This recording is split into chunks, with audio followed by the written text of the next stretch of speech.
오늘 이제 지난 시간에 신명기 그 4계명까지 했고, 오늘은 이제 5계명에서 10계명까지가 이제 원래 이제 26장까지예요. 이 10계명 이 개념은 26장까지가 이렇게 분류가 되어 있습니다. 오늘 5계명을 한번 보면, 우리가 알고 있기로 이제 5계명은 이제 내 부모를 공경하라. 그리하면 내가 그 땅에서 장수할 것이다. 뭐 이런 표현이 10계명의 이제 5계명이에요. 근데 이게 에베소서 6장에 보면 상당히 재밌는 표현이 있는데, 부모를 공경하라. 이는 약속 달린 첫 계명이다. 이런 이야기 들어보셨어요? 약속 달린 첫 계명이다. 이 에베소서 6장에 이제 이런 표현이 정말 재밌는 표현이에요. 이 약속이 주어지는 첫 번째 계명이 5계명이에요. 부모를 공경하라. 부모를 공경하면 내 땅에서 네가 장수할 것이다. 이렇게 되어 있거든요. 약속이 주어진 첫 번째 계명이 5계명이에요. 그러니까 부모를 공경하라. 자, 이 개념은 크게 놓고 보면 그 사회의 어떤 권위에 대한 인정과 존중이라는 맥락으로 이해할 수 있습니다. 우리가 부모를 공경하라는 건 부모를 이제 왜 부모를 공경하라고 할까요?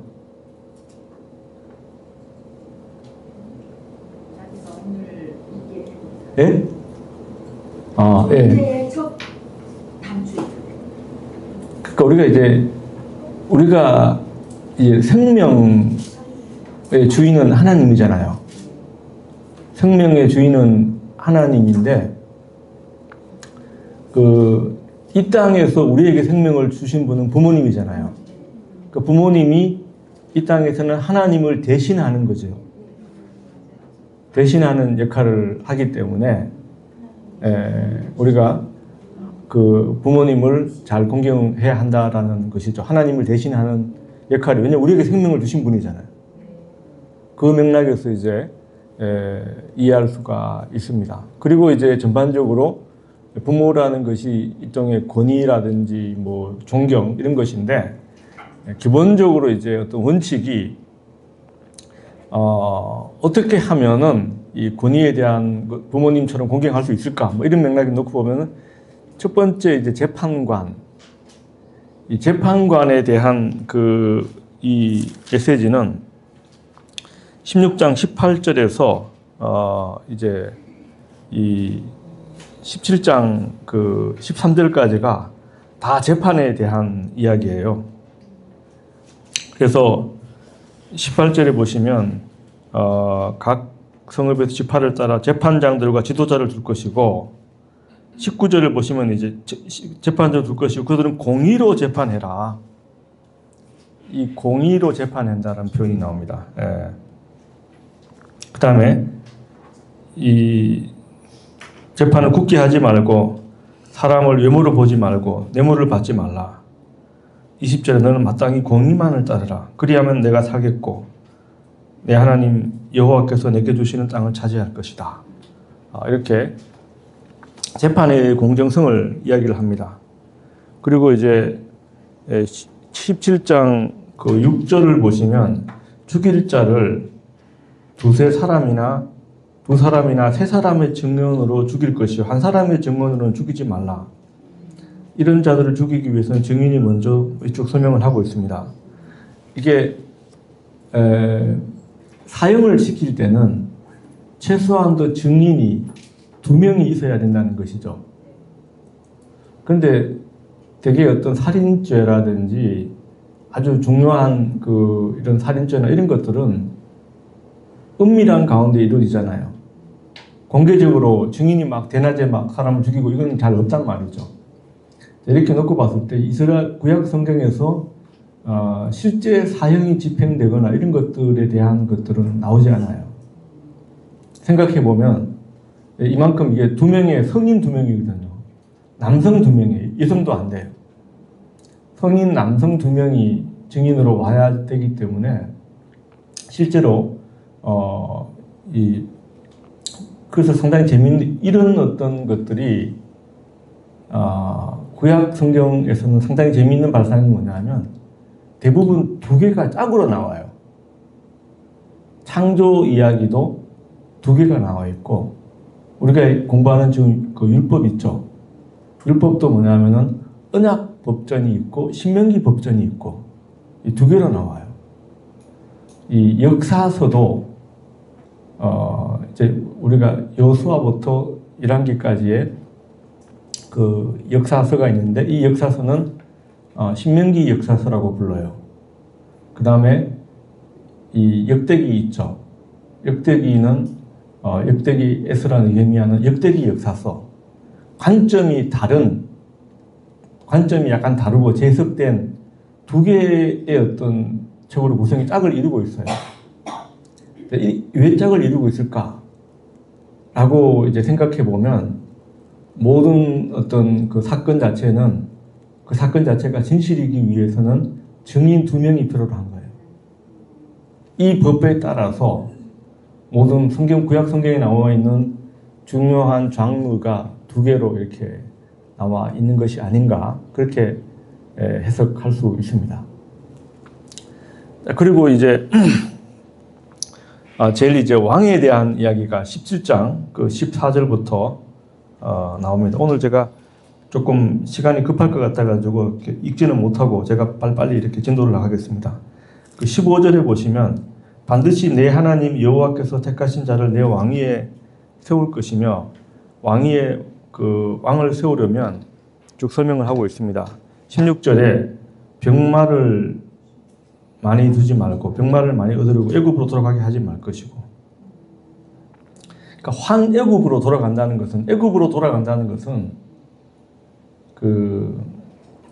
이 일종의 다시 옛날로 돌아가는 거잖아요. 그러니까 여기서 애굽으로 돌아가는데 이제 병마를 두지 말라. 군사주의적이에요.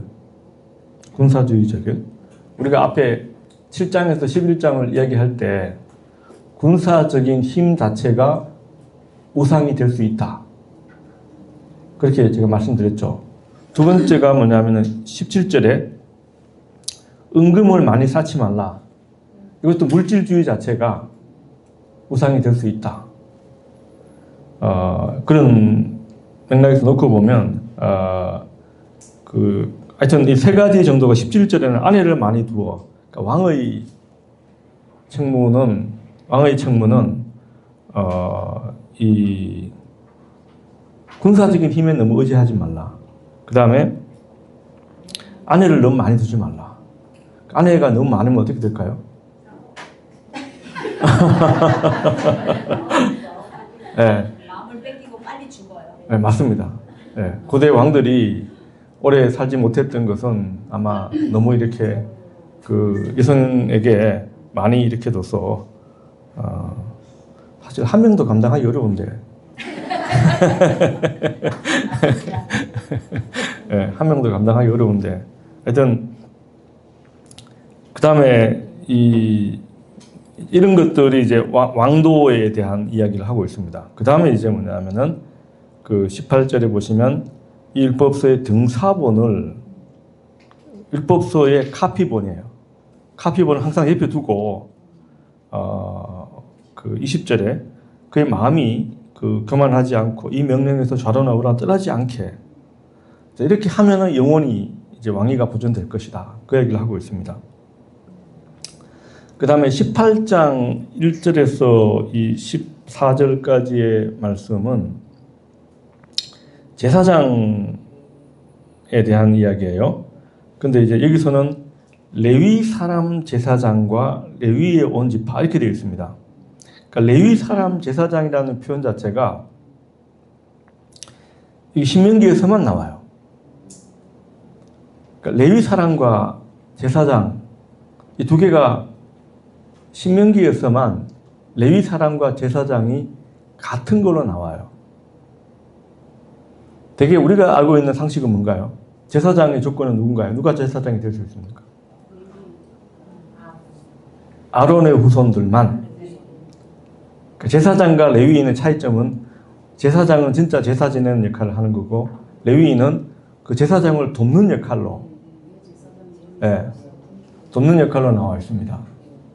그리고 이제 그 성전에 그 찬양대 이런 것도 전부 레위 사람들이 해야 될 역할로 그렇게 알려져 있는데, 이 신명기 이 18장에서는 이제 레위인과 제사장의 구별 자체가 잘 구별되기보다도 레위인이 바로 제사장이다, 이런 역할들이 신명기에서만 나와요. 이 신명기서가 이제 우리가 신명기서가 가지고 있는 어떤 의미가 원래 이제 앞에 언약법전 있잖아요. 언약법전이나 이게 언약법전에 대한 그 재해석이잖아요. 모세가 이제 이 설교 형태로 갖춰져 있잖아요. 근데 이제 구약 성서에서 이 신명기는 개혁 운동이에요. 개혁 법전이에요. 개혁 법전이에요. 자, 이 의미가 뭐냐 하면은 원래 내려오던 것이 있는데 이것을 개혁한다는 것이잖아요. 그래서 이 학자들은 이 개혁 운동이라는 것이 요시야라는 왕이 있죠. 요시야라는 왕이 요시야가 이제 640년에 만 8세의 나이에 왕이 되었어요. 왕이 된 다음에 622년 제28년이 되었을 때 이제 종교 개혁을 단행을 하잖아요. 그런데 그 종교 개혁을 단행하는 근거가 되었던 것이 뭐냐면은 성전을 수리하다가 성전에서 율법책을 발견했잖아요. 그죠? 그러면 그 율법책이 뭐였을까? 그 율법책이 뭐였을까? 그 율법책이, 학자들은 그 율법책이 신명기서라고 봐요. 크게 보면 이제 모세오경 전체라고 하는데 되게 일반적으로는 신명기라고 봐요. 그거 어떻게 알아요? 그 근거가 뭘까요? 이거는 예. 다음 세대한테 아니 그러니까 요시야의 종교 개혁의 근거가 이 성경에서 발견된 율법책이잖아요. 그 율법책 자체가 신명기라고 제가 말씀드렸잖아요. 그 근거가 왜 그렇게 신명기라고 봤을까요?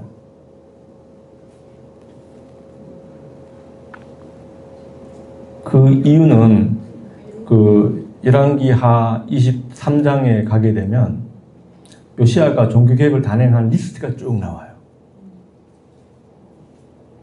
열왕기하 23장에 가면 제가 찾아서 읽거나 그렇게는 못합니다. 하여튼 간에 쭉 리스트가 쭉 나오는데 그 내용하고 종교개혁을 단행한 그 리스트가 쭉 나오는데 그 리스트하고 신명기서하고 거의 같아요.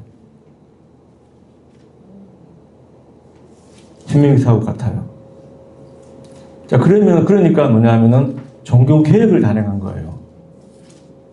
구약 성경에 있어서 이 개혁을 단행했기 때문에 그 개혁의 내용 자체가 그러니까 종교 개혁을 단행하면서 요시야가 가장 최고의 어떤 왕의 반열에 올라가잖아요. 성경에 따르면 요시야가 가장 훌륭한 왕이에요. 그 다음에 그 위에 히스기야가 있고, 그죠? 히스기야가 있어요. 예, 히스기야, 요시야 두 명의 왕이 가장 위대한 왕으로 알려져 있는데 그 이유는 뭐냐면 우상 숭배 적결에 대한 이야기거든요. 그래서 우리가 이제 이걸 신명기 개혁 운동이라고 불러요. 그 주류가, 구약 성경의 주류가 뭐냐 하면 나중에는 처음에는 이 개혁 운동인데 이 개혁 운동 자체가 구약 성경뿐만 아니고 전체 나중에 구약 성경에는 가장 주류 세력이 돼요. 주류가 돼요. 주류라는 말이 늘 이제 안에 그 다툼이 있을 거 아니에요, 그죠? 이 개혁 운동의 신명기서가 구약 성경의 주류의 어떤 그 편입이 되면서 사실은 이게 이제 어떤 구약 성경의 가장 핵심적인 내용이 됩니다. 그러니까 이제 제사장들도 있고, 또 제사장들도 있고, 예언자들도 있고, 여러 가지 있는데, 이 신명기 개혁 운동에 따라서 사실은 그 우상숭배에 대한 그 척결, 유일신 신앙까지 가게 되는 가장 핵심적인 책 자체가 신명기서가 됩니다. 그리고 오늘날까지도 이제 이런 흐름 자체가 신명기서는 우상숭배하지 말고 야훼만 섬기고 그 다음에 그 하나님과의 관계에서는 우상숭배하지 말고 야훼만 섬기라. 그 다음에 사회적으로 옆으로는 내 이웃을 내 몸같이 사랑하고 고아와 과부와 이방인을 잘 보살펴라. 딱 이거예요. 딱 이거예요. 자, 이 흐름, 이러한 주장 자체가 가장 핵심적인 주장이 되고, 대개 보다시피, 이 어떤 그 인류애적인, 보편적 그 인류애, 이런 부분을 많이 강조를 하고 있죠. 자, 이런 것들이 이제, 그 주된 흐름으로 계속 이어지게 됩니다. 영향을 많이 끼칩니다. 자, 그 다음에 그렇게 놓고 봤을 때 이제 이 레위인들이, 그래서 제가 이제 말씀드리고 했던 거는, 그러면은 그 요시야가 그 성전에서 성경책 율법을 발견했잖아요. 그럼 그 율법책은 어디에서 왔을까? 그건 어디에서 왔을까? 또 이제 계속 거슬러 올라가면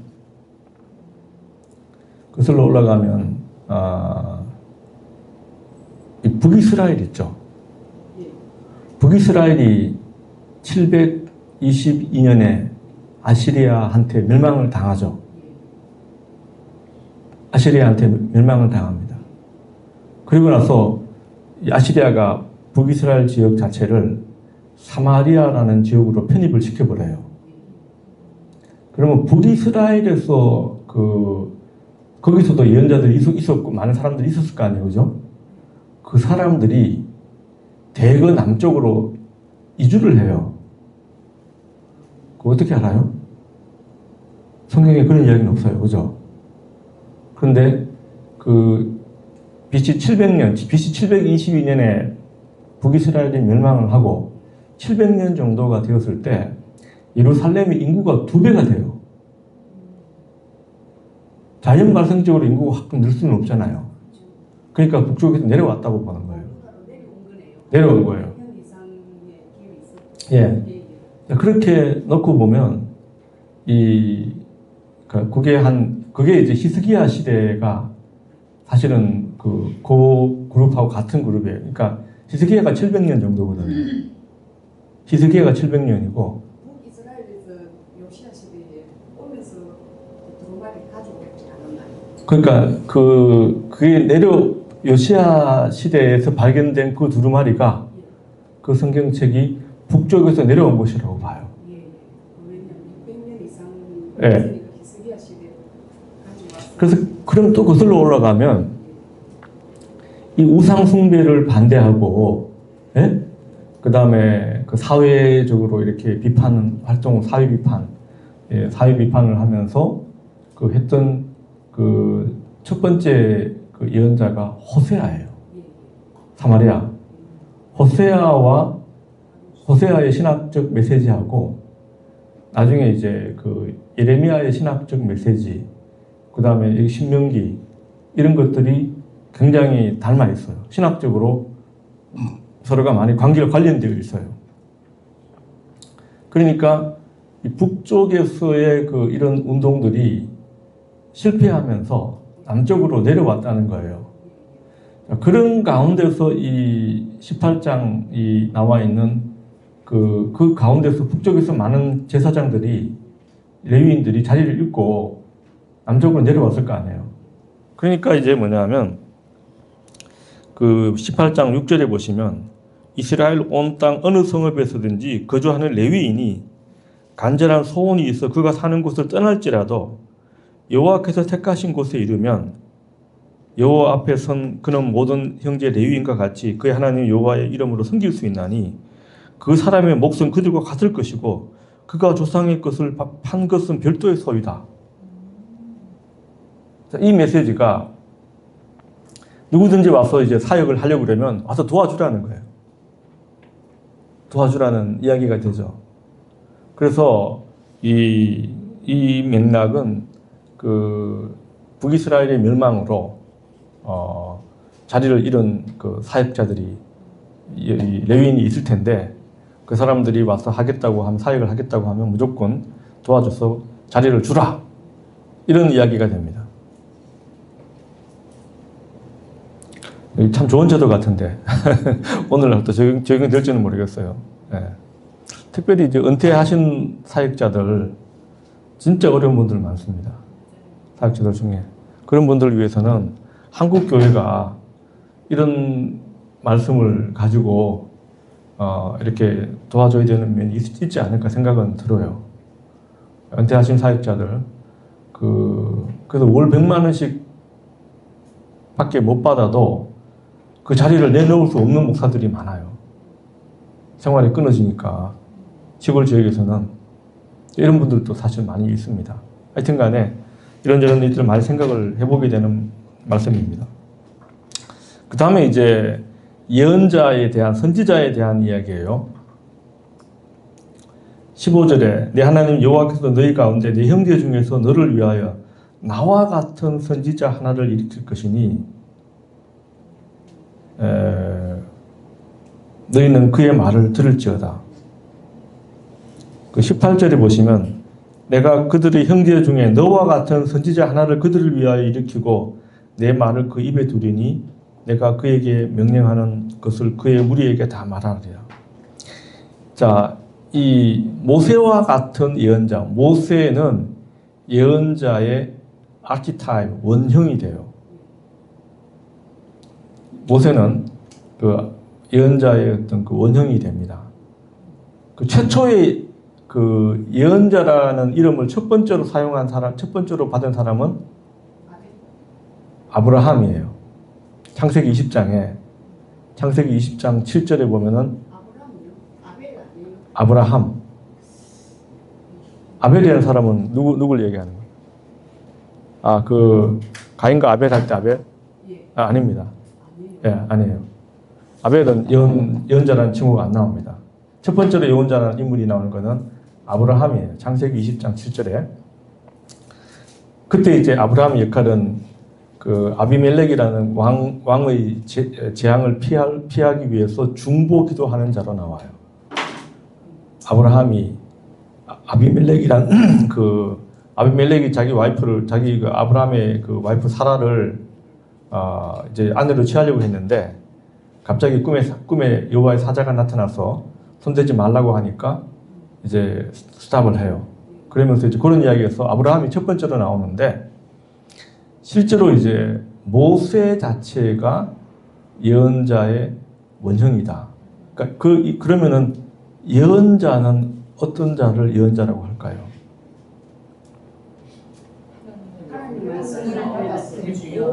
예, 하나님의 말씀을 받아서 대언하는 자잖아요. 대언자입니다. 그 맥락에서 보면은 그 모세하고 하나님하고는 뭐 이렇게 실질적으로 얼굴을 맞대는 자였다 이런 표현도 나오잖아요. 그러면서 이제 그 예언이라는 건 하나님의 뜻이잖아요. 뜻이 이제 말씀의 형태로, 뭐 이상의 형태로 표현된단 말이죠. 그러면은 이제 내 말을 그 입에 둔다.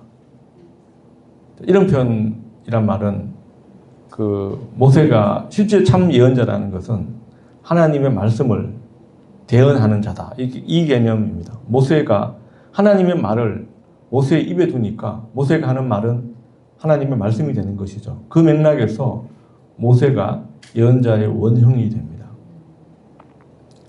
그래서 예레미야 경우에도 처음에 어린아이라서 나는 말을 못합니다 라고 하니까 내가 내 입에다가 내 말을 둘 것이니 이런 표현이 나옵니다. 이렇게 놓고 보면은 이 참 예언자는 모세의 원형을 따라가는 자야 이렇게 볼 수 있습니다. 자, 그 다음에 사실 예언자들 중에 거짓 예언자들도 있잖아요. 그러니까 예언자들 중에 재앙을 선포하는 예언자가 있고 축복을 선포하는 예언자가 있어요. 예언자 중에. 근데 이제 재앙을 선포하는 예언자는 많아요. 근데 재앙을 선포하는 예언자는 거짓말을 별로 안 하는데 축복을 선포하는 무조건 좋은 말만 하는 예언자들이 있잖아요. 자, 이 사람들의 말은 실제로 그 예언한 대로 이루어지는지 아닌지를 보고 난 다음에 그 예언자가 참 예언자인지 아닌지를 판별할 수 있다라고 얘기를 해요. 여기 보시면은 22절에 만일 선지자가 있어 여호와 이름으로 말한 일에 증언도 없고 성취함이 없으면은 이는 여호와께서 말씀하는 것이 아니요 그 선지자가 제 마음대로 한 말이다 이렇게 나와 있습니다. 예레미야가 거짓 예언자들하고 많이 싸워요. 왜냐하면 예레미야는 지도자들이 듣기 싫어하는 말만 하거든요. 근데 그 하냐냐라는 예언자가 있었어요. 반대편에 서가지고 이 사람은 완전히 그 친정부 발언하는 사람이에요. 그러니까 그 사람들은 그 누굴 좋아하겠어요? 하냐냐를 좋아하겠죠. 근데 예레미야는 항상 뭐냐면 듣기 싫은 소리를 하거든요. 자, 그러니까 이 갈등이 굉장히 심했죠. 그러나 하냐냐는 그때 이제 그 얘기를 합니다. 이 재앙을 선포하는 예언자는 그러니까 항상 구원을 선포하는 이런 메시지를 선포하는 예언자는 실제로 뒤에 가서 봐야지 끝나서 봐야 안다. 그리고 나서 하나냐가 2년 안에 죽어버려요. 일이 안 이루어진 거거든요. 2년 내로 돌아온다고 했거든요. 잡혀간 포로들 돌아온다고 했는데 2년 안에 못 돌아오거든요. 죽어버립니다. 그런 맥락에서 또 우리가 이 이야기를 이해할 수 있습니다. 자, 이 6계명은 이제 그 살인하지 말라라는 것인데 이 도피성은 제가 지난 시간에 이야기를 한 것 같은데 그죠? 네. 지금 LA가 지금 미국이 난리잖아요. 그 LA를 Sanctuary City라는 말이 일종의 피난처, 도피성 같은 거예요. 그러니까 외국인들이 그 도피처 같은 곳인데 사실 거기를 추방을 하면서 이제 LA 지금 시위가 시작이 되고 트럼프 대통령이 지금 뭐 해병대까지 동원해가지고 그 LA를 완전히 다 추방하고 봉쇄하겠다는 이야기를 하고 있어요. 참 이건 미국으로서는 진짜 우리가 생각하는 미국하고는 너무 다른 모습이죠. 네, 너무 다른 모습이에요. 그 LA 쪽에서는 그 멕시칸들 없으면은 한인 식당도 운영할 수가 없어요. 한국 식당도 가보면은 일하는 사람들 전부 멕시칸들이에요. 그 대부분 불법 체류자들이에요. 이 사람들이 밑에 경제를 다 받쳐주니까 이게 살아갈 수 있는 건데, 그거 다 추방하면 누가 일해요? 백인들이 일해요? 백인들이 그런 나르고 뭐 이렇게 설거지하고 하겠어요? 이게 사실은 한국도 지금 마찬가지예요. 시골에 가면 저 농사 누가 지어요? 다 외국인들이 지어요. 대부분 불법 체류자들이에요. 그리고 이 식당에 가도 요즘은 한국 식당에 가도 서빙 하시는 분들이 대부분 외국인이에요. 그죠? 3D 업종이 다 배우고 근데 무조건 그 사람들 불법 체류자고 해가지고 막 또 쫓아내면은 그 일 누가 해요? 농사 못 지어요. 오죽했으면은 추방하기 전에 겨울에 농사라도 짓고 나서 추방하라고 얘기를 할 정도로까지, 예, 그 정도로까지 지금 실제로 그 없으면은 한국도 지금 그렇게 되어버렸어요. 예. 그래서 좀 이 신명기의 어떤 정신에 따르면 사실은 교회가 도피성 역할을 해야 되는 게 아닌가 이런 생각이 또 들어요. 예. 그리고 교회가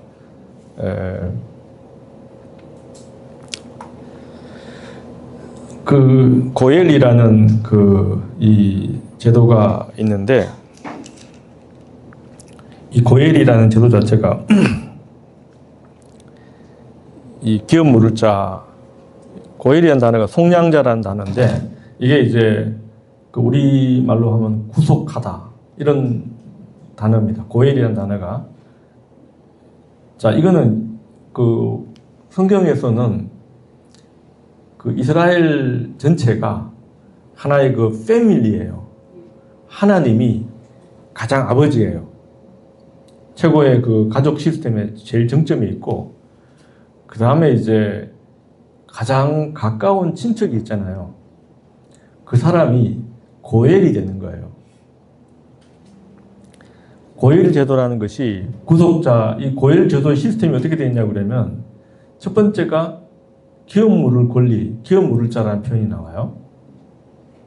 기업 물을 자라는 말은 자기 땅 자체가 이렇게 그 조상의 땅으로 계속 이어봤잖아요. 그러면은 그 땅을 내가 팔아야 돼요. 그러면은 우리 생각에는 뭐 오늘날 관점에서는 돈 가장 많이 주는 사람한테 팔아야 되잖아요. 그게 아니고 가장 가까운 친척한테 팔아야 돼요. 권리 순위가 있어요. 1순위가 가장 가까운 친척. 그 사람이 못 사겠다 그러면 두 번째 가까운 친척, 세 번째 가까운 친척. 순번이 정해져 있어요. 그걸 가지고 기업 물을 권리라고 그래요. 가장 가까운 친척이 그 땅을 살 수가 있어요. 그 다음에 이 형사취수법, 형이 아들이 없이 죽었을 때 그 형의 그 이름이 이어지지 않잖아요. 이럴 때 이제 시동생이 형수를 아내로 취하여 아들을 낳아서 형의 이름을 잊게 하는 제도를 형사취수법이라고 그러죠. 창세기 38장에 위다와 다말 이야기, 이 다말이 자기 남편이 죽었는데 자기 시동생들을 남편으로 보내줘야 하는데 유다가 안 보내주죠. 그러니까 시아버지와 요즘 같은 막장 중에 막장인데 이 다말이라는 이 시아버지와 어떤 창녀로 위장을 해가지고 시아버지와 관계를 통해서 아들을 낳아요. 그게 베레스와 세례잖아요. 그 베레스를 통해서 다윗이 족보가 이어지고 예수님의 족보로까지 이어진단 말이죠. 참 이게 이런 어떤 맥락에서 이 참 오늘날에, 옛날에는 우리나라도 되게 그 장남이 큰아버지가 아들이 없으면은 양자로 갔었잖아요. 그렇게 해서 이제 그런 제도가 있었는데, 형사취수법이라는 이 제도가 기본적으로 뭐냐면 가장 가까운 친척이 그 역할을 감당해야 된다는 의미가 됩니다. 세 번째가 이제 피의 복수예요. 피의 복수인데 어떤 사람이 살인을 당했어요. 그러면은 그 피를 흘렸잖아요. 억울한 피를 흘렸잖아요. 이거는 반드시 갚아야 돼요. 복수를 해줘야 돼요. 그래야지 그 피가 이제 억울함이 해소가 되는 거예요. 그러니까 다시 말하면 그 사람을, 상대를 죽인 사람을 죽여야 돼요. 피는 피로서밖에 대속이 안 돼요. 자, 그렇게 되었을 때 그러면 누가 복수를 하냐? 가장 가까운 친척이에요. 그게 고엘이에요. 그게 고엘이에요. 근데 이 가장 가까운 친척이 없는 사람들이 있어요. 누굴까요? 고아와 과부와 이방인이에요. 예, 이 세 사람을 하나님이 꼭 집어서 이제 이 세 사람을 그룹을 얘기를 하잖아요. 이 사람은 고엘이 없는 거예요. 그럼 이 사람을 돕지 않으면은 누가 고엘이 됐느냐? 하나님이 직접 고엘이 돼요. 그러니까 이 사람 무시하면 안 돼요. 이 세 사람을 무시하면 안 되는 이유가 그거예요. 하나님이 고엘이 되기 때문에 이 세 그룹은 특별히 그 이스라엘 사회 전체가 이 사회를 이걸 잘 섬겨야 한다는 거죠. 그래서 이 그룹을 잘 섬기면 그 사회가 안정이 되고 복을 받는데 이게 잘 섬기지 못하면은 하나님이 심판 내리신다. 그 이야기예요. 율법, 신명기 율법에 신명기에 있어서 이거 세 개 이걸 잘하면은 그 오늘날 우리 교회의 역할도 저는 그렇게 생각을 합니다. 이 고아와 과부와 이방인을 잘 돌보라. 그것만 잘하면은 교회가 사회로부터 칭찬받습니다. 안 그런가요? 예. 네. 그거 안 하고 뭐 건물 짓고 땅 사고 뭐 이렇게 하니까 이제 교회가 이제 비난받고 하는 거죠. 기본적으로 이 정신을 잃어버리면 고아와 과부와 이방인을 보살펴라는 이 정신을, 성경의 정신을 잃어버리면 교회의 존립의 근거 자체가 사실 무너지는 겁니다. 성경에도 마찬가지로 이거 못하면은 이게 약속의 땅이잖아요. 이 약속을 지키면 네가 약속의 땅을 유지할 수 있는데 이 약속을 지키지 못하면은 이 땅 자체는 하나님이 이스라엘을 선택한 이유가 없는 거예요. 자, 이렇게 놓고 봤을 때 이 도피성 제도와 통해서 살인하지 말라 이 이야기가 그 다음에 여기 19장 15절 마찬가지로 세 사람의 세 사람의 증인으로 사건을 확정을 해야 한다라는 이야기를 하고 있습니다. 형사 치사 취소법. 예. 목사님. 예. 형사 치수법. 예. 다른 말로는 계대 결혼이라는. 예? 계대 결혼. 계대 결혼. 그 용어는 계대 결혼. 네네네. 그런 용어도 있어요. 그 단어는 제가 처음 들어보는 것 같은데 이제 영어로는 그 레비레이트 메리지라고 그렇게 이제 쓰는 표현은 있는데 형이 죽으면은 형수를 이제 취하는 법이죠. 이렇게 제가 사용하는데 아마 그 보아스와 예. 자, 한번 보아스 이야기가 상당히 재밌어요. 그 룻이 이제 돌아왔잖아요. 돌아왔을 때 보아스가 쉽게 말하면 1번이 아니었어요. 그래서 1번한테 먼저 이야기를 했어요. 우선권을 룻을 아내로 취해야 되잖아요. 룻의 아내가 그러니까 룻이 이제 첫 번째 1번한테 부탁을 했는데 1번이 기업물을 꼴리는 내가 하겠다. 그러나 형사취수법은 내가 못하겠다. 이렇게 된 거예요. 기업물을 꼴리는 내가 행사할 수 있는데 룻을 아내로 취하는 거는 못하겠다. 그렇게 하니까 그게 깨진 거예요. 다음 순번이 보아스가 된 거거든요. 그래서 보아스가 두 개 동시에 다 하면서 이제 아내가 되면서 룻이 다윗의 증조 할머니가 되죠. 그렇게 되는 거죠. 또 저것도 재미있는 게 룻도 형사취수법에 의해서 이제 태어나잖아요. 근데 그 계보가 이제 유다와 다말도 마찬가지고 그까지가 계보가 다윗 시대까지 계보가 이어지는 거거든요. 질문하려고 했던 내용이 뭐였습니까? 아니 그 보아스 얘기할 때도 그렇고 그 유대 그 네. 유다왕 그 네. 말, 그 계대 결혼이라는 말, 그러니까 저 형사 취소법. 때문에 네. 이제 그 부인이 시동생이나 그 계대 결혼. 네, 계대 결혼. 그러니까 이어서 대를 이어서 네. 그거 흔히 듣는 얘기거든요. 아. 형사치사라는 말은 형사치사 취소법. 네. 네. 이것도 오늘 내가 처음 듣는 예, 이 용어들이 조금씩 이렇게 번역하면서 얘기예요. 용어들이 조금씩 이렇게 이건 제가 주로 쓰는 용어인데. 예. 근데 회사 취소법은 그동안 그 이야기 하던데요. 그래요? 회사가 죽으면 하여튼간에 그 성경에 그런 예들이 이게 뭐 유다와 다말 이야기가 가장 유명하죠. 창세기 38장에 나와 있는. 예. 자, 그 다음에 이제 7계명이 앞에 그 이전에 20장을 보면은 그 20장의 경우에도 보면은 그 싸우는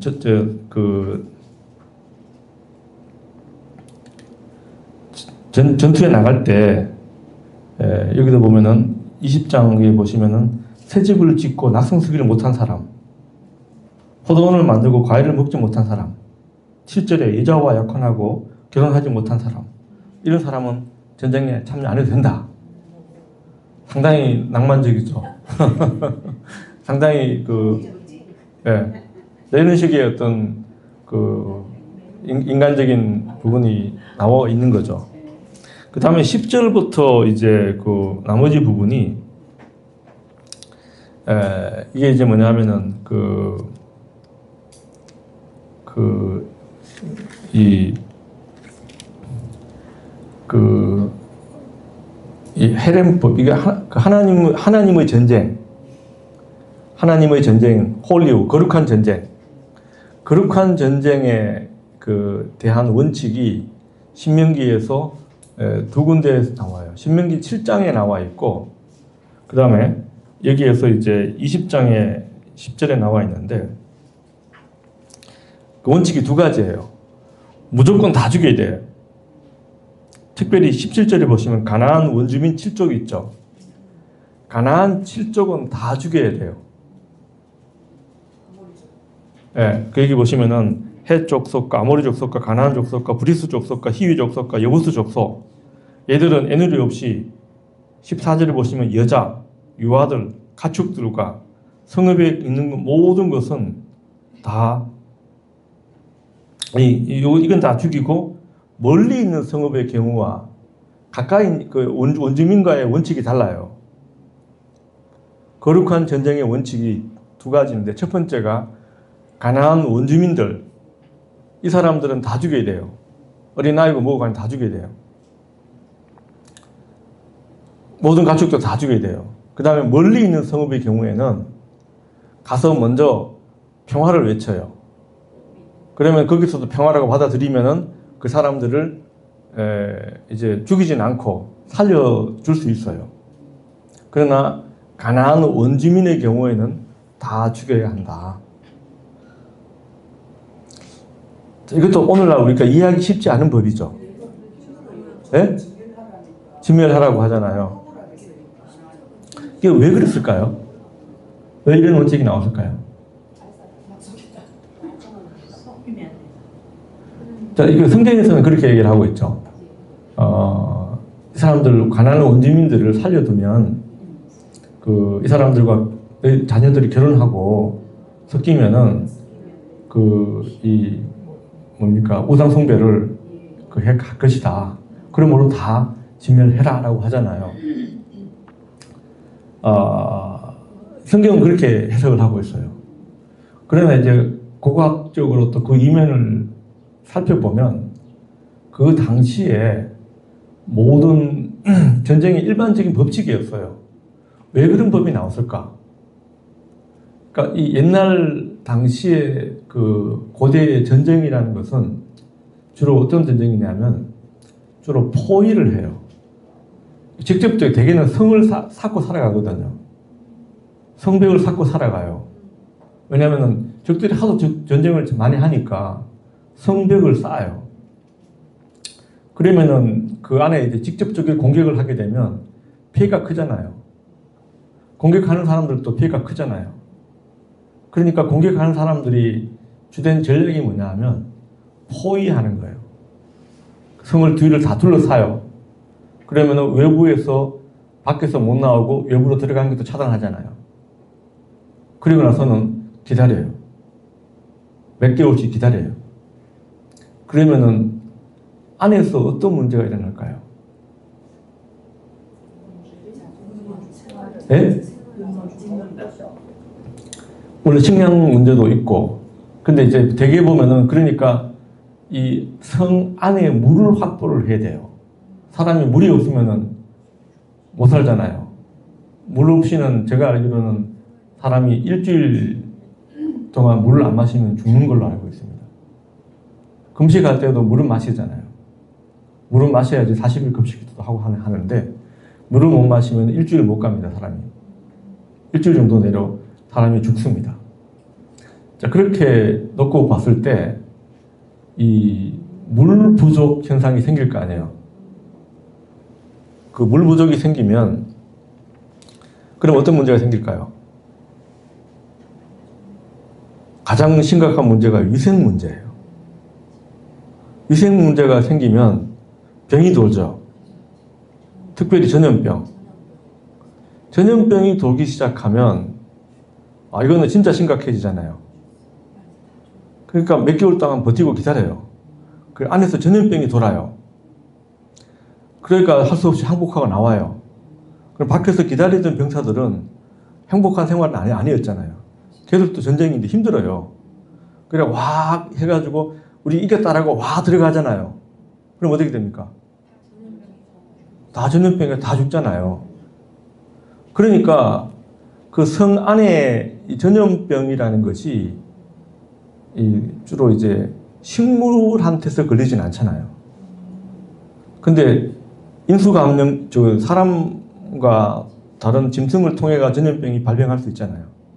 그러면 그렇기 때문에 다 죽여야 되는 거예요. 다 죽여야 되는 거예요. 그게 이제 그것도 다 불에 태워야 되는 거예요. 왜? 태우는 거 말고는 전염병을 박멸할 수 있는 방법이 없어요. 우리나라 초창기에 그 코로나 걸려가지고 막 뭡니까 그 시설에 감금이 됐잖아요. 예? 거기 감금됐다 나온 사람 얘기 들어보니까 나올 때 옷을 다 벗고 다 태우고 나왔대요. 옷을 다 벗고 태우고 나왔다는 그 이야기를 제가 직접 들었어요. 우리 교수님 중에 한 분이 감금이 돼가지고 초창기에 그런 이야기가 나왔었어요. 다 태우는 수 외에는 방법이 없어요. 사람까지 다 태우면 뭐. 자, 이게 이제 어떤 식이 되냐 그러면 거기에 대해서 이제 다 태우잖아요. 이게 종교적으로 어떻게 해석이 되냐 그러면 이 승리를 주신 신에 대한 희생 제물이다. 이렇게 해석이 되는 거예요.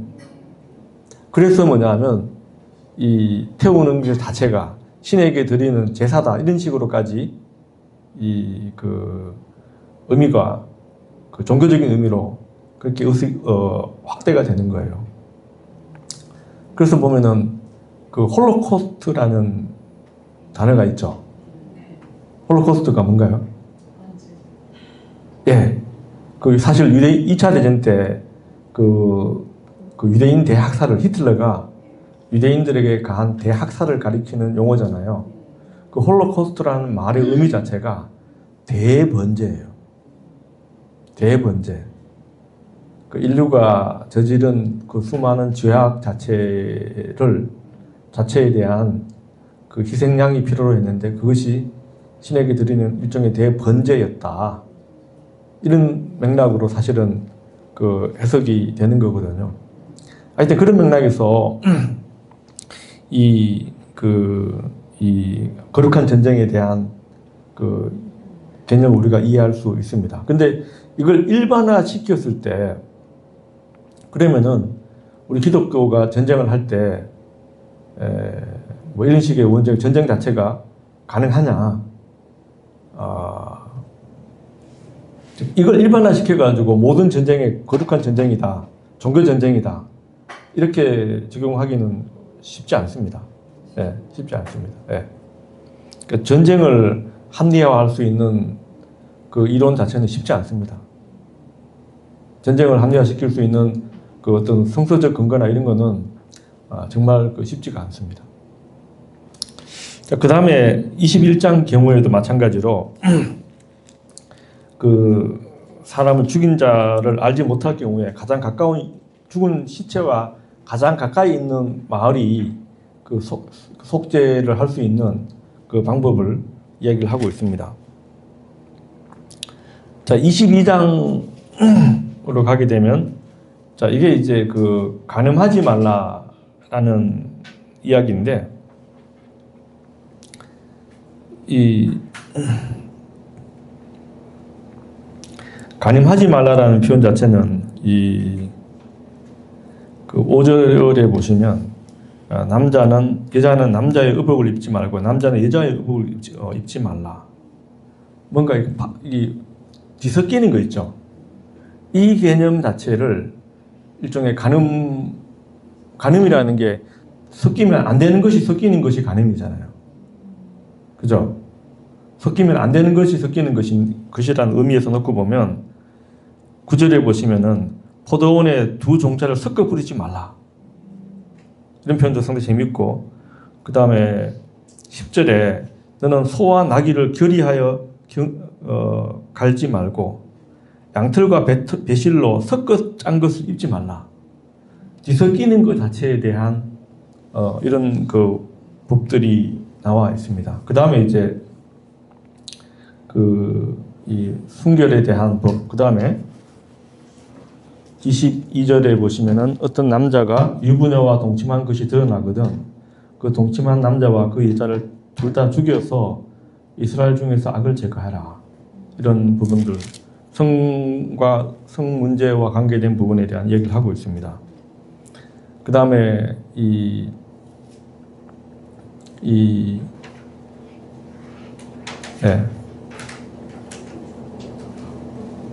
목사님, 거기서 옷을 내 귀에 술을 달아야 된다, 12절. 예. 그 내 귀는 어디로 얘기해요?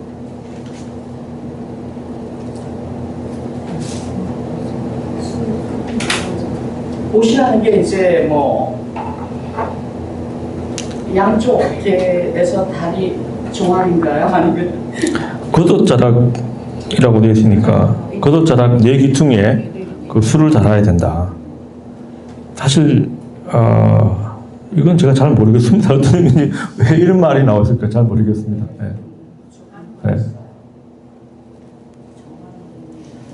이게 어떤 요 개념은 술을 단다는 표현 자체는 어떤 프라이드나 뭐 이렇게 뭡니까 일종의 자존심이나 뭐 이런 어떤 자긍심이나 이런 것들과 관계된 것으로 보이는데 이게 왜 여기 와 있을까? 이건 잘 모르겠습니다. 예. 여기 지금 제가 여기 적어놨네요. 옷에 내 귀에 술을 만들어야 한다. 민수기 15장에서 옷에 다는 술은 원래 야훼의 명령을 기억하기 위한 장치였다. 이렇게 제가 요 구절이 생각이 잘 안 나서 지금 제가 그 책에다가 이렇게 기록을 하고 있네요. 예. 그 다음에 이제 22장의 그 마지막 부분은 이제 성관계 관련과 된 부분이니까 간음하지 말라에 대한 이야기이기 때문에 결혼과 성관계에 대한 율법입니다. 예. 사실은 인간의 성행위에 대한 성경의 관점은 그 자체를 지확신하진 않죠. 그러나 이게 이 남녀 문제는 항상 어느 사회에서나 문제가 발생하죠. 예. 뭐 이거는 항상 문제가 발생하는 문제인데 그 당시에 여러 가지 결혼과 관계된 어떤 부분에 대한 것들을 다루고 있습니다. 예.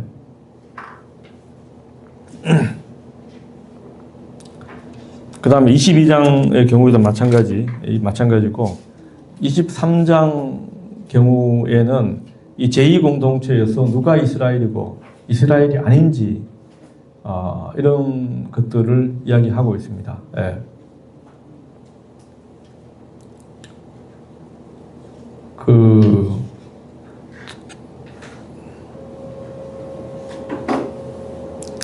자, 그 다음에 8계명으로 가면 이 도둑질 하지 말라.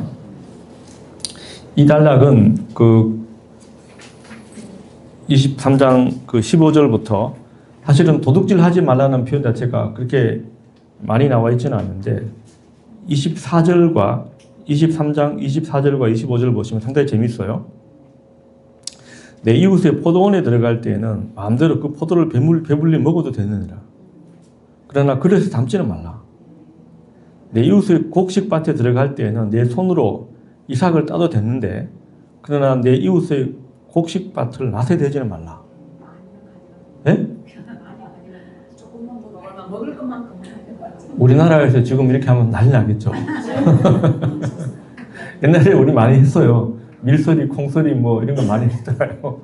이런 정도인데 제가 이걸 보니까 미국에 제가 있을 때 그 제가 살던 지역이 포도로 유명했어요. 근데 그 포도로 굉장히 유명한 지역인데 그 가수원의 정책이 가서 먹는 건 마음대로 따먹어도 돼요. 예. 그런데 나올 때 내가 바구니에 담아가지고 나오는 거는 계산하고 나와야 돼요. 아, 진짜 성경적이었어요. 제가 이 말을 보면서 그 생각이 확 났는데, 원칙이 그런 원칙이었어요. 그러니까, 가격이 내가 따가지고 나와서 계산하잖아요. 그 가격이 마트에서 직접 사는 것보다 가격이 거의 한 10분의 1 가격이었어요. 엄청나게 싼 가격이었어요. 그러니까 그게 이제, 인건비 자체가 워낙 비싸니까 그냥 그렇게 하더라도 그것이 농장주 입장에서는 그게 낫다라고 판단하기 때문에 한 것이 아니었을까요? 네. 성경적이기도 하고. 그래서 보시면은 안식일법이라든지 이런 마찬가지인데 손으로 이삭을 따서 먹는 것 정도는 괜찮다라는 이런 거. 이것도 마찬가지다. 인간적인 부분을 얘기하고 있습니다. 그 다음에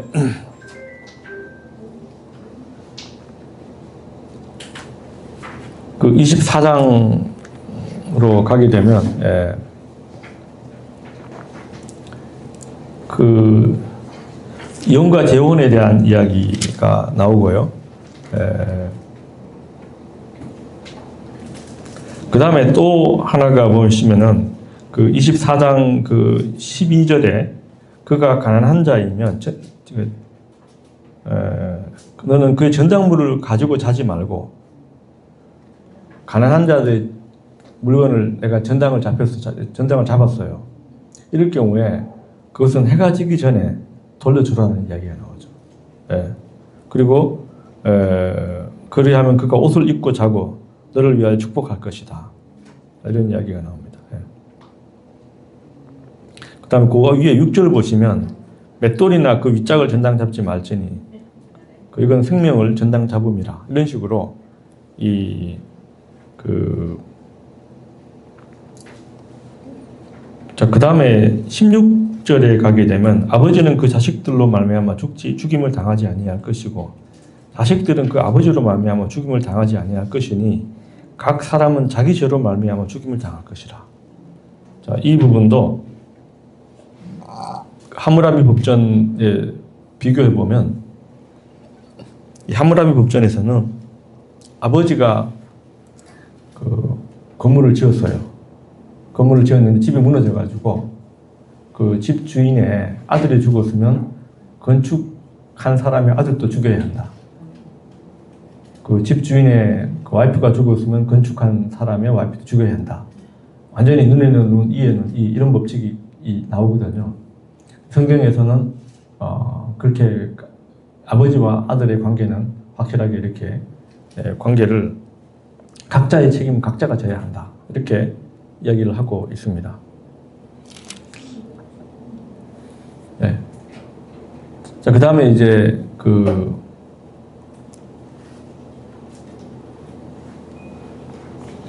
십계명 10번째 계명은 이제 탐내지 말라라는 것이죠. 10계명의 마지막에 탐내지 말라는 것인데 24장 그 17절부터 이 탐내지 말라. 그러니까 이것도 마찬가지로 그 포도원에 포도를 딴 다음에는 다 따지 말고 고아와 과부와 이 과부를 위해서 남겨두라. 이런 표현들이 나옵니다. 예. 밭에서 곡식을 빌 때도 한 묶음을 잊어버리고 왔을 때도 찾으러 가지 말고 이방인과 고아와 과부를 위해 남겨두라고 말합니다. 다 이런 부분들이 배려해야 한다는 거죠. 왜냐하면 그 이유가 이스라엘 야훼께서 이스라엘 이집트에서 구원했기 때문에 항상 그 과거에 소외된 자와 같은 위치에 있다가 하나님의 은혜를 구원받았으므로 소외된 자와 나누는 삶을 살아야 한다라고 얘기하고 있습니다. 그 다음에 이 형사칠수법에 대한 이야기가 25장 이 5절과 6절에 죽은 형제에 대한 의무 자체가 아까 얘기한 대로 이게 이제 신을 벗기고 얼굴에 침을 뱉으며 그러니까 신발 벗긴 자의 집 뭐 이런 식의 그 단어도 나옵니다. 그래서 신벗김 받은 자의 집이라고 부르게 되면 이건 하나의 수치가 되는 거죠. 이걸 안 하면은 하지 않으면은 얼굴에 침을 뱉고 그의 형제의 집을 세우기를 즐겨 하지 아니하는 자에게 이렇게 한다라고 말하면 된다. 그러면 그 집은 신벗김 받은 자의 집이라고 부르게 된다는 거죠. 강제적으로 이 제도를 따르지 않은 자는 수치를 주는 방식이라는 거예요. 그래서 가부장적 사회 체제에서 이 체제를 수호하고 과부의 재산을 동일한 가계에서 지키기 위해서 시행이 된 것이죠.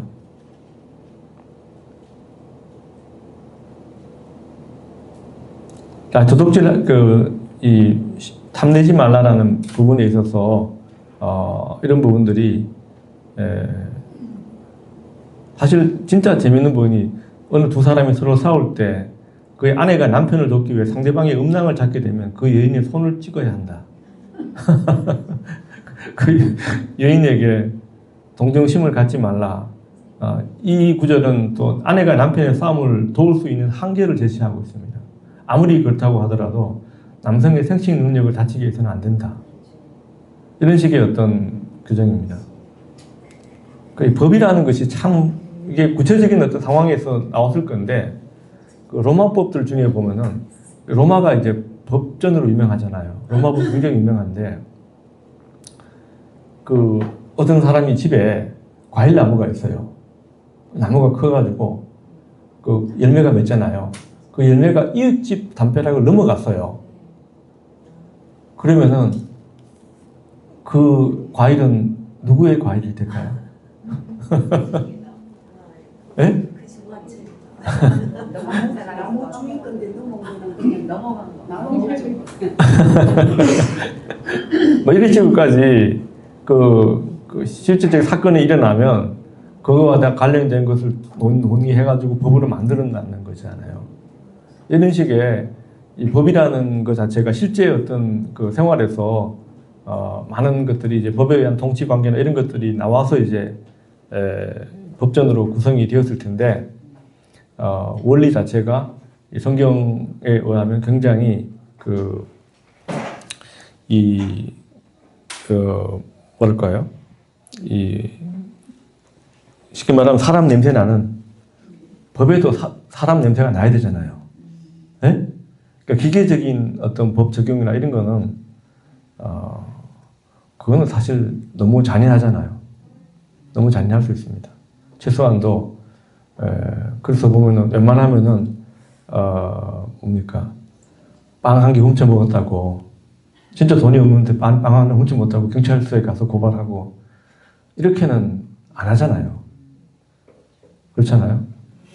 뭐 장발장 이야기를 예를 들지 않더라도 이런 것이니까 신명기의 어떤 기본적인 어떤 정신이나 이런 부분들은 하여튼 그렇게 사회 전체가 가장 건강하려고 하면 그 사회에서 가장 약한 자를 어떻게 다루는가, 그걸 보면 그 사회의 건강성을 파악할 수 있습니다.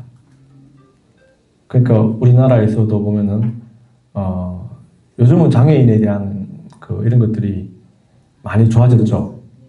진짜 많이 좋아졌습니다. 그러니까 장애인에 대한 어떤 사회 제도, 오늘날에 있어서는 외국인 근로자들에 대한 제도, 이런 것들을 이런 것들이 얼마나 이제 잘 되어 있는가를 보면은 그 사회가 지속 가능한 사회인가, 곧 무너질 사회인가, 이런 것을 판단할 수 있지 않을까 생각이 들어요. 이런 맥락에서 이제 신명기의 어떤 정신이 바로 그런 것이 아닌가 싶어요. 네. 그 다음에 이제 신명기 26장에 가게 되면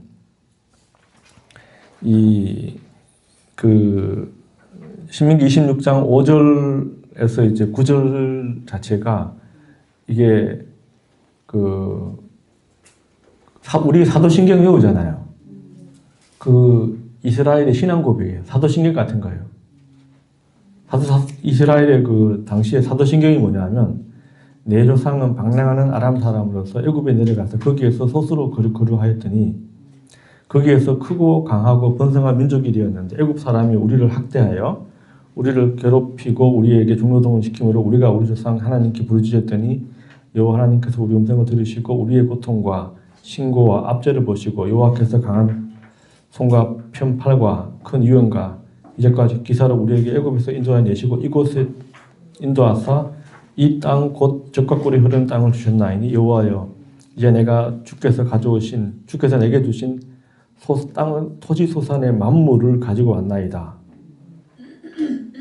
이게 이제 제사 마지막에 추수하고 이제 감사 예배를 드릴 때 이스라엘이 공동으로 이렇게 이야기한 자기들의 어떤 신앙 고백 같은 거예요. 내 조상은 방랑하는 아람 사람으로서, 방랑하는 아람 사람 누구일까요?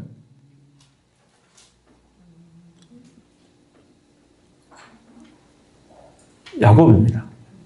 네. 야곱이 이집트로 내려갔잖아요. 근데 아람 사람이다.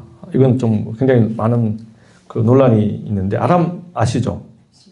오늘날 시리아 지역입니다. 이 아람이라는 아람 사람 자신의 기원 자체를 아람으로 이야기를 하고 있습니다. 창세기 보시면은 야곱이 밧단 아람으로 도망을 가죠. 자기 외갓집이죠. 외삼촌 집에 가잖아요. 라반의 집이. 밧단 아람 평원이라는 뜻입니다. 그 지역은 지금 오늘날 투르키의 지역입니다. 밧단 아람 그쪽 지역입니다. 예. 시리아 북쪽에. 그 다음에 이제 이 내용을 보시면은 원래 이게 이제 신앙 고백이고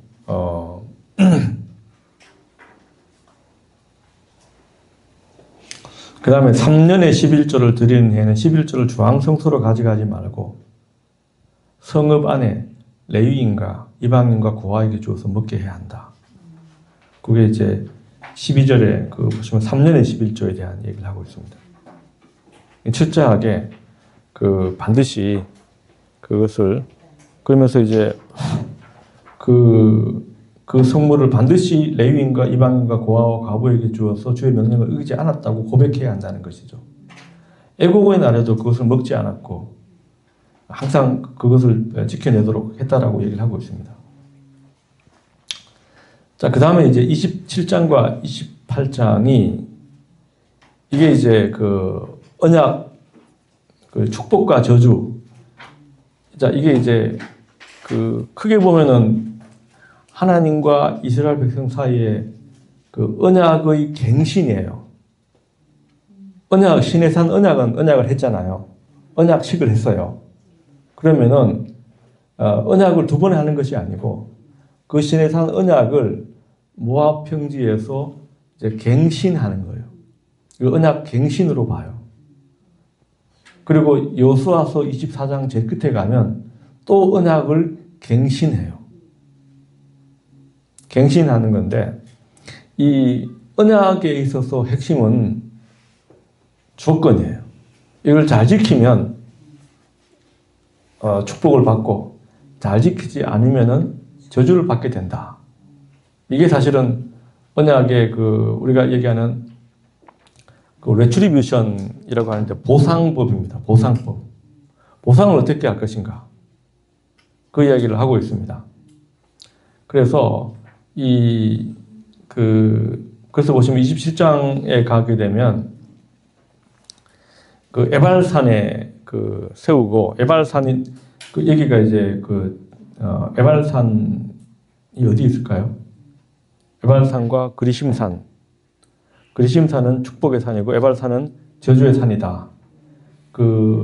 세겜이라는 도시가 있습니다. 성경에. 세겜에 지금도 가서 보면은 두 산이 진짜 딱 마주보고 있어요. 아, 맞습니다. 예.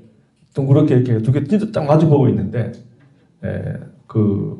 산 자체가 거기에서 이제 정확하게 선포식을 합니다. 그 다음에 이제 축복과 이 저주에 대한 이야기인데, 27장 11절에 에발산에서 이제 저주를 선포합니다. 그 다음에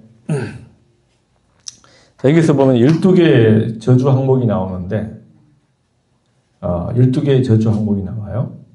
27장 15절부터 이렇게 나오는데 조각하거나 부어 만든 우상을 은밀히 세우는 자, 부모를 업신여기는 자, 이웃의 경계표를 옮기는 자.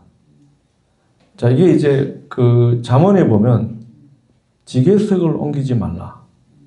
이런 표현이 있죠. 남의 지게석. 지게석이 뭐냐면 경계표. 지게석이라는 말은 땅의 경계를 이야기해주는 돌이잖아요. 그 돌을 마음대로 옮겨버리면 땅의 경계가 바뀌어버리잖아요. 그러니까 지게석을 옮기지 말라. 잠언에서는 그렇게 얘기를 하고 있는데 여기에 경계표라고 경계의 표를 마음대로 옮기는 것. 맹인에게 길을 잃게 만드는 자. 이방인이나 고아와 과부의 옹세 수월하게 이런 식의 어떤 12개의 율법을 이야기하고 있습니다. 공통적으로 얘기한 거는 이건 15절에 나오는 대로 은밀한 범죄라는 거예요. 은밀하게 한다는 것에 어떤 공통점이 있습니다. 축복과 저주, 축복에 대한 리스트가 7절에서 14절에 나옵니다.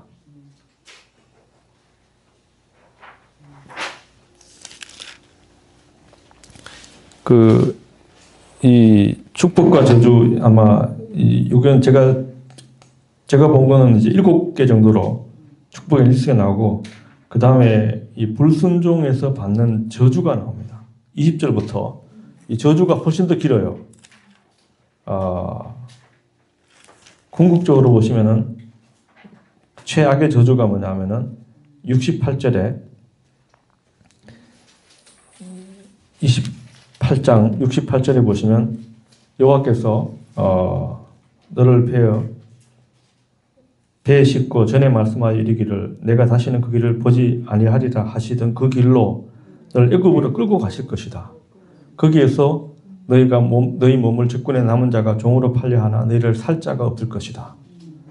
이 환 다시 돌아갈 것이다. 다시 포로가 될 것이다. 결과적으로 어떻게 됩니까? 바벨론의 포로로 잡혀가죠. 네. 왜? 언약을 어겼기 때문에.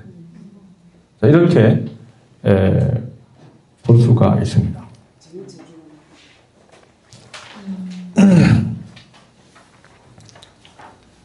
신명기의 어떤 축복과 저주는 철저하게 조건적입니다. 야훼와 이스라엘 백성 사이에 체결된 언약은 쭉 이야기되고 있습니다. 이게 보상의 원칙입니다. Principle of Retribution입니다. 그래서 29장 1절은 바로 두 번째 설교에 대한 나레이트의 평가와 요약입니다. 이 내용은 시내산에서 이스라엘 자손과 세운 언약 외에 야훼께서 모세에게 명하여 모압 땅에서 세운 언약의 말씀이다. 그러니까 신명기는 모압 땅에서 체결한 언약인데 언약의 갱신에 해당이 됩니다. 그래서 가나안 땅에서 자손 대대로 지켜야 할 내용이에요. 자, 이 신학 자체가 궁극적으로 이스라엘의 개혁 신학이 되고 정통 신학이 됩니다. 나중에 예언자들이 막 비판하자고 하잖아요. 대부분 이 신학에 근거해서 이제 예언자들이 그 비판의 근거가 됩니다. 그 다음에 이제 29장에서 31장까지는 이 모세가 그 세 번째 설교가 되는데 미래에 대한 이야기를 하고 있어요. 그 31장에 가면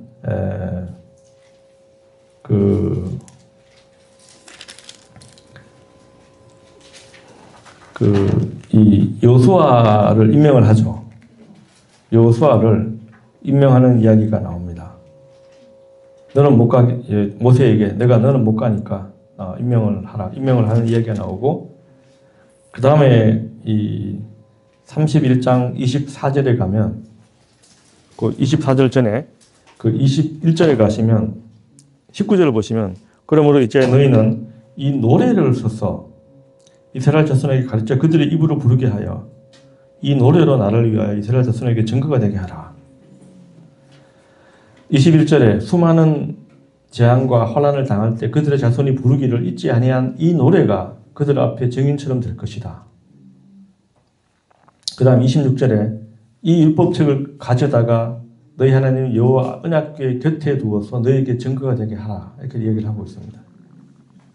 그 다음에 30절에 마지막에 보시면 모세가 이스라엘 총회의 이 노래의 말씀을 끝까지 읽어 들리리라. 그러니까 32장은 모세의 노래라고 불려요. Song of Moses라고. 32장은 모세의 노래입니다. 노래가 너무 길어가 다 못 외울 것 같은데. 네. 하여튼 모세의 노래로 이렇게 알려진 내용입니다. 역사에 대한 이야기를 하면서 그 마지막에 51절에 보시면 이는 너희가 신광야 가데스의 무리바 물가에서 이스라엘 자손 중에서 내게 범죄하여 내 거룩함을 이스라엘 자손 중에 내지 아니한 까닭이라. 51절에 보시면 너희가 이렇게 되어 있어요. 모세만 이야기하는 것이 아니고 너희가 이렇게 지금 얘기를 하고 있습니다. 그 다음에 33장에 가면 모세의 축복이 나오는데 여기에서 빠진 지파가 3개 지파가 있어요. 시므온 지파와 므낫세와 에브라임 지파는 빠져 있습니다. 자, 그 다음에 이 마지막 34장만 하면 신명기 끝이 되니까요. 네. 마지막 34장이 모세의 그 마지막 죽음이에요. 오늘 모세를 저희들이 보내드려야 됩니다. 네. 근데 목사님 축복하는데 시몬의 축복은 왜 빠졌을까요? 이 시므온 지파는 이것도 창세기 49장을 보시면은요.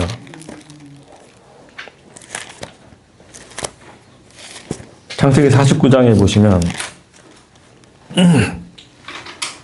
49장 5절에 그 시므온과 레위는 형제요. 그들의 칼은 폭력의 도구로다. 네호나 그들의 모에 상을 하지 말라. 내 영광아 일쭉 나오잖아요. 그 7절에 보시면 그 노염이 혹독하고 저주를 받을 것이요 분기가 맹렬한 저주를 받을 것이라. 내가 그들을 야곱 중에 나누고 이스라엘 중에 흩으리라. 디나 사건 때문에. 그때 둘이가 이제 형제가 칼로 가지고 완전히 다 이렇게 썰어버리잖아요. 그것으로 인해서 레위 자체는 자신 독특한 땅을 받지 못하고 12지파 중에 흩어져 버리잖아요. 그 다음에 시므온은 어떻게 됐을까요? 지도를 보시면 시므온은 유다 밑에 있어요. 시므온은 유다를 통하지 않고서는 다른 지파와 연결이 안 돼요. 맹지가 맞습니다. 맹지입니다. 맹지입니다. 역시 부동산을 박으신 것 같아요. 그 명지가 되는 거예요. 그러니까 뭐냐면 독자적으로 이미 유다 지파하고 거의 합해져 버린 거예요. 예. 이제 이해가 됐어요. 예. 찾아도 심오한 예. 부분이 없는 거. 예, 하여튼 므낫세와 그 에브라임 지파는 원래 이제 북쪽 지파의 핵심적인 지파들인데, 그거는 사실은 잘 모르겠어요. 그 다음에 이 지파의 숫자나 이런 것들이 이제 창세기 49장에는 다 나오잖아요. 근데 이제 신명기 33장에도 보면은 몇 개 지파가 빠져 있고, 그 다음에 사사기 5장에도 보게 되면, 사사기 5장에도 보면은 12지파가 다 안 나와요. 특별히 사사기 5장의 경우에는 유다 지파도 안 나와요. 네. 유다 지파도 안 나와요. 그러니까 이게 명단 자체가, 다 똑같이 이렇게 항상 똑같은 형식으로 나오는 건 아니에요. 네. 그 오래된 종류의 시고, 어떤 편집 과정을 어떻게 거쳐서 우리가 여기 왔는지까지 잘 모르기 때문에 다 설명하기는 어려울 것 같습니다. 네. 예. 혹시 이번 학기 오늘 마지막 수업인데 제가 이 정도로 하고 마치려고 하니까 마지막에 이 34장 보시면은 그러니까 모세가 5절에 보시면 이는 여호와의 종 모세가 여호와의 말씀대로 모압 땅에서 죽어 벳볼 맞은편 모압 땅에 있는 골짜기에 장사되었고 오늘까지 그의 묻힌 곳을 아는 자가 없다라고 되어 있죠. 항상 궁금했어요. 네? 항상 궁금했어요. 하는 되고 간 건지 아니면 그래서 이게 저는 개인적으로는 우상화될 거 싶어서 무덤을 안 만들었다고 생각을 해요. 예. 근데 이걸 이제 유대교 전승에서는 모세가 죽지 않고 하늘로 올라갔다라고 봐요. 그 이유 때문에 변화산 사건 있죠. 신약 성경에서 변화산 사건에서 베드로가 하나는 주를 위하여, 하나는 모세를 위하여, 하나는 엘리야를 위해서 천막을 치고 여기서 삽시다 이렇게 나오잖아요. 이게 모세, 엘리야, 예수 이 세 사람의 공통점이 뭐냐면은 부활하고 하늘로 올라갔다는 이야기가 되는 거예요. 그 전성을 가지고 있기 때문에 모세가 이제 거기에 나오는 거예요. 엘리야가 또 마찬가지로 죽음을 보지 않고 하늘로 올라갔잖아요. 공통점이 그렇게 해석할 수 있습니다. 34절 읽을 때마다 네. 성천하셨나? 그러니까 그게 유대인들이 그렇게 해석을 해요. 전성이 내려와요. 모세도 워낙 위대한 인물이잖아요. 근데 재밌는 거는 이스라엘 역사에서는 공간을 거룩화하지 않았다는 거예요. 쉽게 말하면은 신의 산의 위치도 정확하게 몰라요. 그 다음에 홍해를 건넜다고 하잖아요. 그 홍해가 어딘지도 몰라요. 후보지가 홍해의 후보지도 10군데가 넘고요. 신의 산의 후보지도 굉장히 많아요. 오늘날 우리가 가는 홍해, 우리가 가는 신의 산은 그 많은 후보지 중에 하나일 뿐이에요. 공간 자체를 성역화하지 않았다는 것이에요. 이 공간을 성역화했을 때 이게 항상 이제 문제가 발생을 합니다. 거기 우상 숭배 공간이 되고 만약에 모세의 무덤이라고 그러면 완전히 성역화가 됐겠죠. 이런 맥락에서는 옷이 의자도 난리가 났는데. 예수님의 십자가에 탔던 천 이런 것부터 해가지고 중세 시대 가면은 엄청나게 성이라고 그러잖아요.